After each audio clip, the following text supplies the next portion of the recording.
12वें अध्याय के आरंभ में अर्जुन ने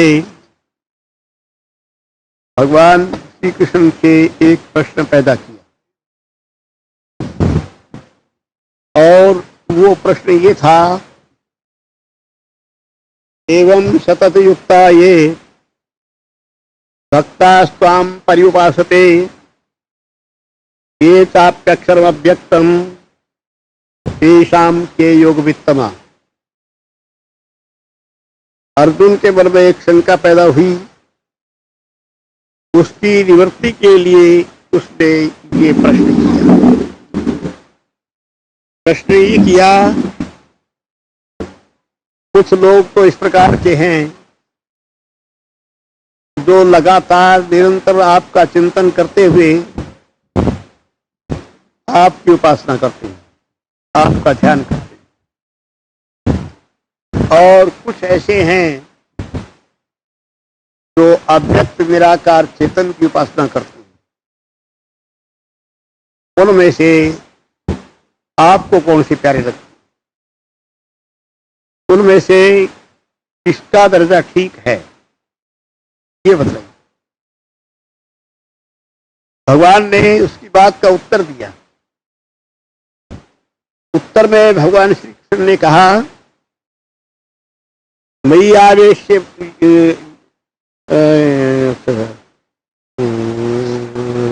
उसका उत्तर दिया, मयि आवेश्य मनो ये माम नित्य युक्ता उपासते श्रद्धया परयोपेतास्ते में युक्ततमा मता। जो निरंतर अपना मन मेरे में लगा करके और नित्य युक्त होकर के उपासना करते हैं, वे में युक्ततमा बता, वो मुझे प्यारे हैं। किंतु बात एक और है,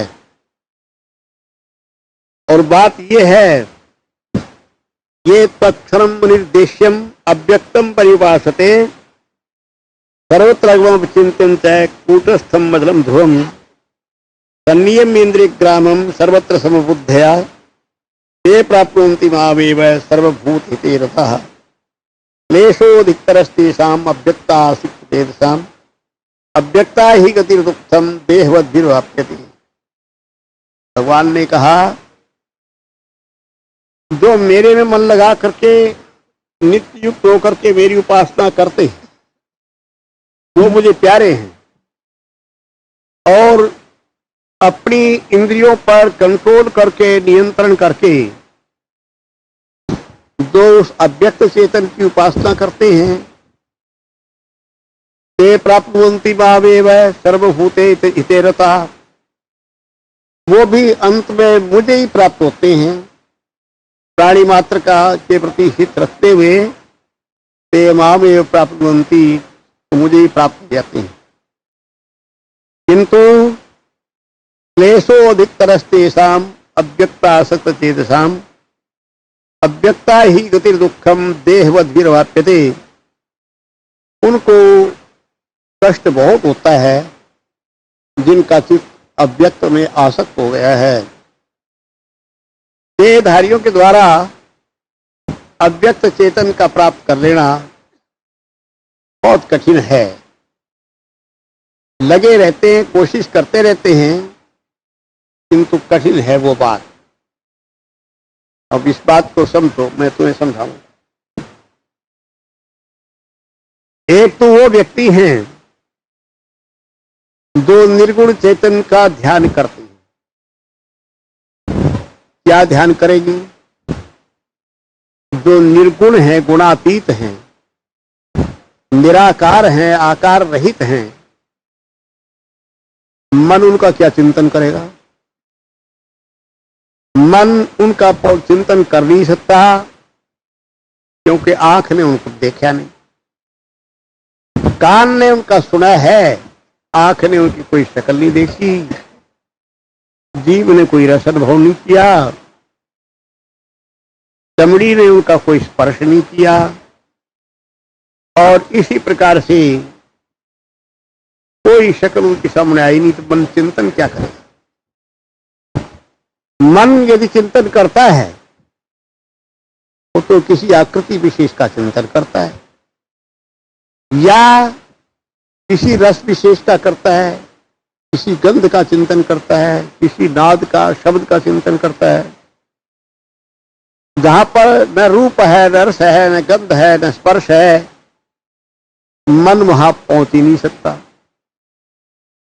परिषद हमें इस बात का प्रमाण देती है, यन मनसाद मनुते ये नाहुर मनोवतन तदेव ब्रह्म तम विद्धि नेदम यदि रूपासते। जो मन से मनन नहीं किया जा सकता, मन जहां तक पहुंचता नहीं, जो मन और बुद्धि से परे है, किंतु जिसकी ताकत से मन के अंदर मनन करने की ताकत बनी, तदेव ब्रह्म त्वं विद्धि नेदम यदि उपासते, उसको तुम ब्रह्म जानो, ये जिसकी उपासना करते हो ये नहीं। ये चक्षुषा न पश्यति ये न चक्षुंसि पश्यन्ति तदेव ब्रह्म त्वं विद्धि नेदम यदि उपासते। जो आंखों से नहीं देखा जा सकता, किंतु आंखें जिसकी ताकत से देखने वाली हैं, उसको तुम ब्रह्म जानो। नेदम ये नहीं है यदि तुम उपासते, जिसकी उपासना करते। यत् श्रोत्रेण न शृणोति येन श्रोत्रम इदं श्रुतम तदेव ब्रह्म त्वं विद्धि नेदम यदि उपासते। जो कानों से नहीं सुना जा सकता, कान जिसकी कोई आवाज नहीं ले सकते, जिसकी ताकत से कान सुनने वाले हैं, तदेव ब्रह्म त्वं विद्धि नेदम यदि उपासते। उसको तुम ब्रह्म जानो, ये नहीं है जिसकी तुम उपासना करो। कहने का अभिप्राय, वो तो आंखों से भी परे है, कानों से भी परे है, स्पर्श से भी परे है, रूप रसगंध आदि से परे है। सुनने मात्र के लिए कान कुछ बातें सुन लेते हैं, किंतु कान और मन बुद्धि की पहुंच से भी बहुत परे है। इसलिए अव्यक्ता ही गतिर दुखम देहवद्भिर्वाप्यते, वो अव्यक्त गति देहधारियों के द्वारा प्राप्त नहीं की जा सकती, बड़ी कठिनता से प्राप्त होती है। किंतु मयि आदेश्य मनो ये माम नित्य युक्ता उपासते। जो मेरे में मन लगा करके नित्य योग करके मेरी उपासना करते हैं, श्रद्धया परयोपेता, जिनके अंदर बड़ी भारी श्रद्धा है, ते में युक्त बता, वो मुझे प्यारे रखते। श्री कृष्ण तो नित्य सत्य हैं, परात्पर हैं, वहां पर रूप रसगंध का नाम निशान भी नहीं है। फिर हम युक्त तुम क्यों हुए शकलों वाले? उसका एक कारण है। कारण ये है, अव्यक्त गति का चिंतन करना देहधारियों के लिए बहुत ही कठिन है, अप्राप्य है। कोई व्यक्ति यदि ये सोचे, जैसा उपदेश करते लोग, ध्यानम निर्विषयम मन, मन को विषय रहित कर दो, वो ध्यान हो जाएगा। क्यों बैठ करके न किंचित अभी चिंतित, कोई भी चिंतना मन में न करे, तो ऐसी भी धारणा करेगा ही करेगा, मैंने कुछ नहीं चिंतन करना, अपने मन को भुलाने की चेष्टा करेगा। आवश्यकता वही पड़ी, कुछ ना कुछ करना तो पड़ा ही पड़ा। पड़े पड़े तो सब्जेक्ट चेतन की ओर भी जा नहीं सकते। किंतु क्या भगवान कृष्ण को उनमें प्रेम करने वाले ही उनको प्यारे लगते हैं? वो अव्यक्त चेतन है। सारी दुनिया के अंदर जिस नाम रूप से उनकी कोई उपासना करता है, वो उन्हीं को प्राप्त होते हैं रास्ता जरा दिक्कत का रहता है। यम यम वापी स्मरण भाव, वो जिस प्रकार जिन जिन नाम रूपों की शक्ल का चिंतन करता है कोई व्यक्ति, ते प्राप्त होती में, वो भी मुझे प्राप्त होते हैं, किंतु उनका रास्ता थोड़ा गलत रहता है।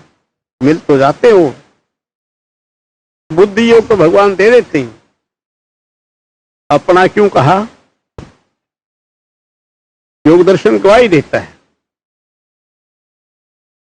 योग दर्शन ने समाधि प्राप्ति का एक उपाय बतलाया, बहुत से उपाय बतलाए। उन उपायों का मैं तुम्हारे सामने वर्णन करूंगा आगे के व्याख्यानों के अंदर, किंतु एक उपाय खास बतलाया, वीतराग विषयम व चित्तम, जो अपने मन बुद्धि चित्त अहंकार को वीतराग पुरुषों के मन बुद्धि चित्त अहंकार में लय कर देती। देखो, तो साधर्म्य वाली वस्तु मिला करती, पानी में पानी मिल सकता है, दूध में दूध मिल सकता है, आग में आग मिल सकती है, आग पानी में नहीं मिल सकती। वैधर्म्य वाली दो वस्तु परस्पर नहीं मिल सकती। मन में मन मिल सकता है, बुद्धि में बुद्धि मिल सकती है, चित्त में चित्त मिल सकता है, अहंकार में हर, ये गुणात्मक चीजें उन्हें मिला हो सकती। इसीलिए इस अध्याय के अंदर भगवान कृष्ण ने अर्जुन को ये उपाय बताया भी था, मयि मनाधत्स्व, मेरे अंदर मन को लगा दे। मयि में मनसी मनाधत्स्व, मम बुद्धौ बुद्धिम प्रवेशय, मेरी बुद्धि के अंदर तो अपनी बुद्धि मिला दे। बस उसके बाद मयि मनाधत्स्व मयि बुद्धि निवेश, निवश्यसि मय्येव अतः ऊर्ध्वं न संशय। उसके बाद तू मेरे में ही मिल जाएगा, इसमें कोई शंका की बात नहीं। झगड़ा तो मन बुद्धि का है, आत्मा तो ईश्वरांश जीव अविनाशी, ममैवांशो जीवलोके जीवभूत सनातन है, मनःष्ठानि इंद्रियाणि प्रकृति स्थानि कर्षति। ईश्वर तो जीव का अंश, परमात्मा का अंश है। ये कपड़ा और कपड़े का इतना सा टुकड़ा, ये धागा कपड़े का है, ये मैंने धागा निकाल दिया, एक धागा है कपड़े का, कपड़े का अंश है ये, कपड़े में ये समा सकता है, नहीं तो खत्म हो जाएगा। तो इसलिए अंश अंश का जो संबंध है वो अभेद संबंध है, अंश के अंदर अंश जा सकता है। भगवान कृष्ण के नाम रूप का ध्यान करने इसका परिणाम क्या निकलेगा? क्योंकि उनके नाम रूप के अंदर आकर्षण है। हमारे मन चाहते हैं कृष्ण मिल जाए, कान चाहते हैं कृष्ण की बंसी सुन लें, हृदय चाहता है कृष्ण से लिपट चिपट जाएं। ये तो मन और बुद्धि की चाह है। और जो उनका हम ध्यान करने लगेंगे, पहले धारणा करेंगे, चिंतन करते रहेंगे, फिर वो दिखने लग जाएंगे, उनमें फिर समाधि हो जाएगी। तदेवार्थमात्र निर्भासम स्वरूप शून्य में समाधि, वो अर्थमात्र भाषित होता रहे, अपना स्वरूप भी खत्म जैसा हो जाए, तब समाधि हो जाएगी। ऐसी जिनको संप्रज्ञात समाधि हो जाती हैं, पहले तो ये देखते हैं मैं गणेश हूं, मैं ब्रह्मा हूं, मैं विष्णु हूं, मैं शंकर हूं, मैं कृष्ण हूं, मैं राम। किंतु निरंतर जब समाधि में बैठते ही ये देखते चले जाते हैं, तो फिर वो ये देखते हैं वहां मेरी पूजा हो रही है, वहां मुझ पर जल चढ़ाया जा रहा है, वहां मेरे भक्त पर आपत्ति आ गई, मैं उसकी रक्षा की। ये देखते थे।